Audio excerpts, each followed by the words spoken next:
Yo, what's up?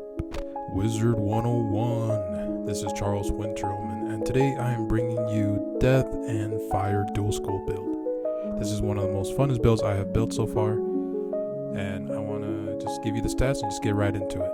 So we're starting off with our damage for our secondary school at 209 and our main school 200. Our resistance at 46%, and our accuracy is 100% for our secondary school, but 95% for our primary school. But that's okay because you mainly only use Crow if you want to run your primary school. But if you want to use any other spells like Dear Knight and Ship of Fools, I mean, the risk, even though you can still fizzle with using those spells, the risk isn't really that bad. So we're still vibing with 95% accuracy, so it's all good. But you get 100% accuracy using Crow and like Ghoul and Vampire like that. Now for the back here, we have critical rating. We have 129 for our fire school, and we have 690 for our main school. I know what you're thinking. That's really low critical rating for your secondary school, but you have to have critical rating like no matter what. And if you want to add more critical rating, you're going to be sacrificing pierce or you're going to be sacrificing damage. I, for one, am not a fan of that, and I want to get the best that I can out of my gear and the most damage. So I found out that 129 is actually really good because it still doubles the damage that I have and still puts up a fight. So 129 critical for me, I'm going to say you're fine, dude. So armor piercing, we're at 52% armor piercing for secondary school fire and 54 for our main school. For our healing out and sub resistance, you guys can choose whatever you want because these are from square jewel sockets. Up to you how you want to approach it. I probably will go with stun resistance over healing because I don't really use heals, but you can't go wrong either way. We have 104% power pips. Shadow Pip rating is at 104. It's not the lowest, but it's not the highest either. But you're still going to see Shadow Pips regardless. So you're in a good spot here. 198 Arc Mastery rating. Now for the gear, we are running, for our hats, we're running Umbra, Queen's Grim Crown. You can get this from Morgant's Rematch. It's something you can craft in Wizard City. Just so you guys know that from the boots, robe, and hat, all the pins are going to be the same. 21 damage plus 4 pierce for the secondary school. So for the robe, we have Belful Plot armor. This is something you can get from the Forbidden Library Gauntlet. It's one of the best robes in the game. The second one is raid gear stuff, really. So if you guys want to go for that stuff, go for it. But if you want to run a pretty chill dungeon, Forbidden Library is definitely the way to go. And then for our boots, we have Feldream Reaver boots, where you can craft in Wallaroo, or you can get the Selenopolis boots in, the Selenopolis. So either way, you can't go wrong. Just gives different item cards. For our wands, we're using the Maligent Aeon Sword. This is where we're getting our critical rating for our secondary school. You can craft this in Novice. But you will be needing a Macabre Aeon Sword in order to craft it. Just so you guys are aware, it is a grinding process. But what isn't in this universe that we're in? For our Athame, we're also using the Aeon Athame here. Same thing, you can craft it in Novice. You're gonna need a Macabre Aeon Athame to craft it. Just so you guys know. So those are Novice. For our amulet, we're using the Mastery Amulet that you get from the Stone Skeleton Key in Darkmoor. This is the best amulet you can get for your secondary school. It gives you a +4 for 4 damage and 3% accuracy.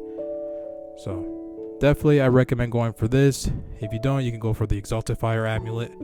And if you don't want that, go for the Tower of Halophant and just try to get the Fire Amulet there that comes with no stats other than you guys can use fire spells.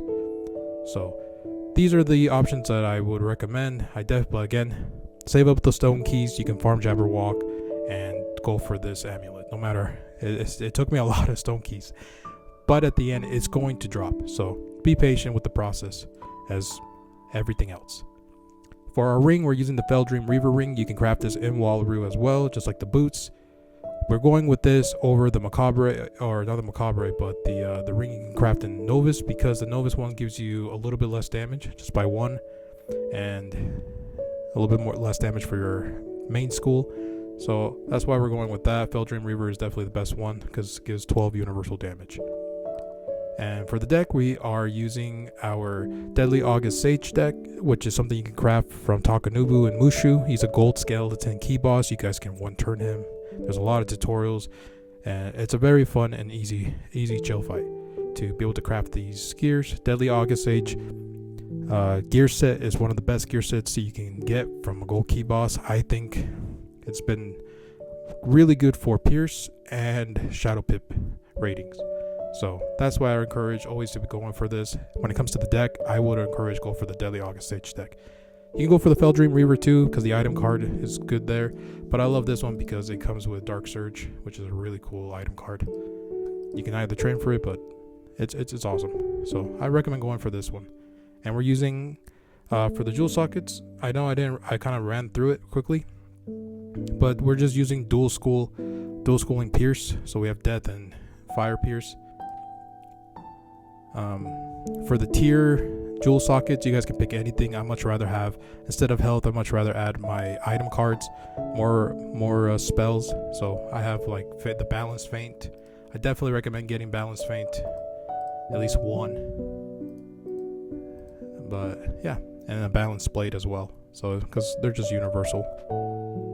And now for the pet and mount, we are using the Fossil Adventure set. So we have the Stompy Bronto mount, and we're using the Ultra Scratchy Frillosaur pet.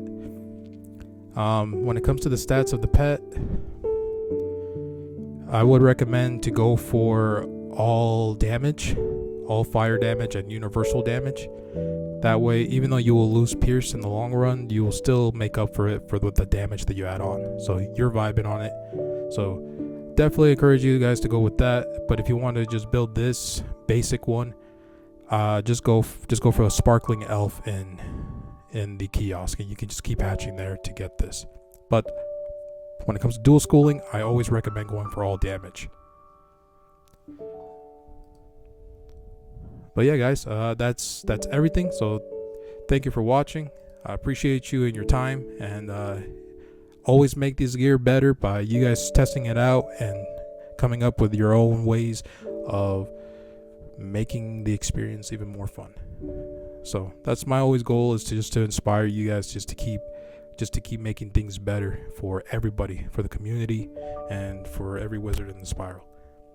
So thank you for your time. Always thank you for watching the videos of Wizard101. We're still gonna keep putting them out. The next video will be probably for the decathlon, for the ice decathlon coming up. I'm excited for that one.